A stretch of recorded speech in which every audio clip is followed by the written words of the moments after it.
Hi guys, welcome to How to Library. Today I'm going to show you how to change your profile picture on Bigo Live.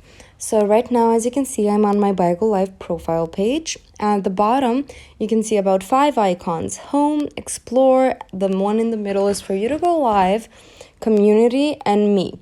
You're gonna click on the bottom right option, me, and that will take you to your profile. And so at the top of the screen, you can see How to Library, and that's where you need to click. And this will take you here. So on the top right corner, there are 2 icons.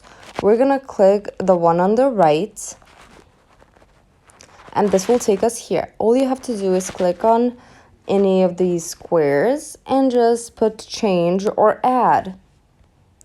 Take photo, choose from album from these empty ones. I like my profile picture, so I'm not gonna change it, but that's all you need to do.